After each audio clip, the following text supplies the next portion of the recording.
Colour Blast fans, it is Melinda Sweetman here with you today, and I have an off the page project to share with you. I was invited, well, I'm actually helping to plan a baby shower, and I have created this 12 by 12 framed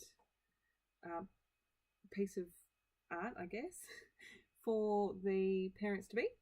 And I decided I was going to do some hand stitching and some paper piecing, and I'm starting out with two of the Colour Blast Shimmer Dust, one in Paris, one in Lush. Now these two colours are quite deceiving. As you can see, the labels look very different to the colours that you could see in the pot. So yeah, don't be surprised if you get like a brown and it's actually the Lush, and a yellow and it's actually the Paris. So what I've done is I've used my Cameo, and I've used my sketch pens in my Cameo to sketch out the words eat and the words be cute, and I have then cut the words sleep and repeat with the blade. I keep my Colour Shimmer Dust in this paint tray, and I just let the water evaporate and add a little bit of water to reactivate them when I want to use them. And off I go. So you can see here I am simply watercolouring with a smallish paintbrush, and I'm just filling in the lines, going in with the two different colours, giving it some depth, some shading. And so the parents-to-be have said that they want green.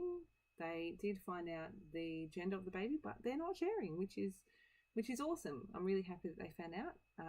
But I would have loved to have done pink if they were having a girl, but that's okay. Green is fun, and these greens are beautiful. So yeah, as you can see, I have super sped up this part because I kept the first bit a little bit slower. I am literally just filling in the colour with my paintbrush, going in with the two different colours, adding a bit more here, adding a bit more there, till I'm happy with the colour. As you can see, I'm just deepening up some of it.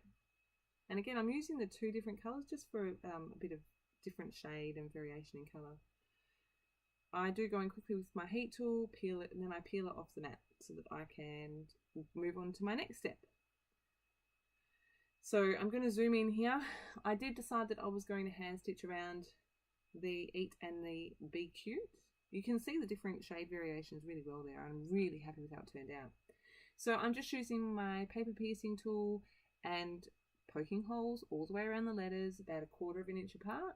Again, I don't make you watch this whole process. I do only do the one, I have only left the one letter in the video. If you do have any questions about it, please just leave me a comment and I can let you know.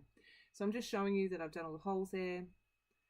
And I decide before I go ahead, you can see that splat. It's really quite faint on the top right hand side. And I thought, oh my goodness, how am I going to cover that up? So I did some more splatters with the green, and I think I've used these two colours again and just splattered across.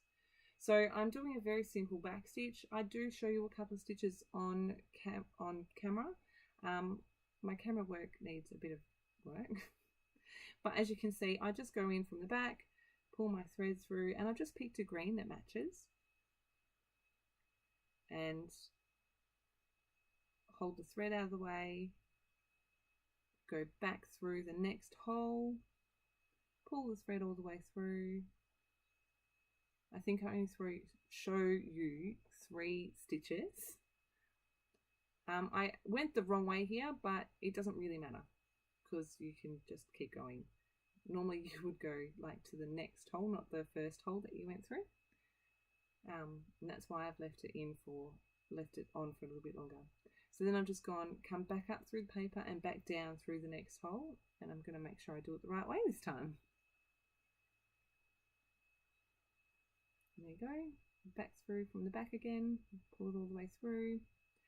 I did watch TV while I was doing this. I did not stand in my craft room and do it. And then just the needle straight through again. And you will see in a second that it's all magically stitched. I love this stitching. I really love it. I love how it looks, and I love almost the mindlessness of it. So I decided that I wanted to add a little bit of something to the background. I have this this scattered star outline stamp that I've decided to use. I've decided to use my Snow White embossing powder, and I've literally just stamped with some Versamark, poured my embossing powder on, poured it off, and heat set it. I do that all like right across that diagonal, and then I'm using a quite almost dry but a tiny bit damp baby wipe just to wipe off the excess glitter. If you haven't used this Snow White embossing powder, it is super glittery and sparkly and beautiful. But the whole page and myself were covered in glitter when I did this. I decided I was going to back those letters all with one paper. I really wanted something fairly neutral, so I found this offcut from a Cocoa Vanilla studio paper, and it's just a wood grain, and I'm just attaching that to the back. I have left in here what I do with the inside of the letters for the P, just in case you're curious.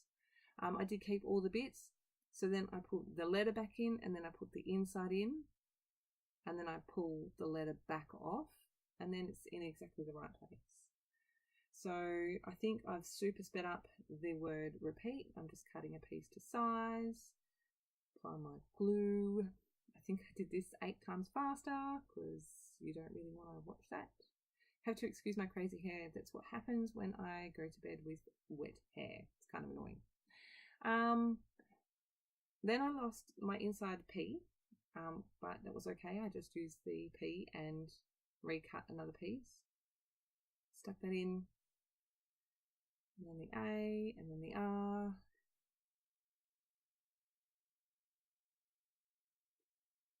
I did toy with the idea of putting some little stars in that same wood paper across the page, but it didn't jump out at me. It didn't love it.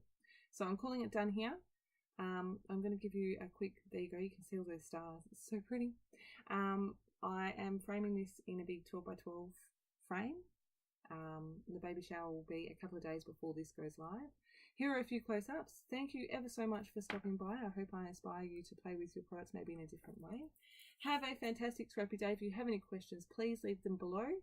All the links will be in the description box below. And as always, thank you ever so much for stopping by. Have a fantastic scrappy day. Bye.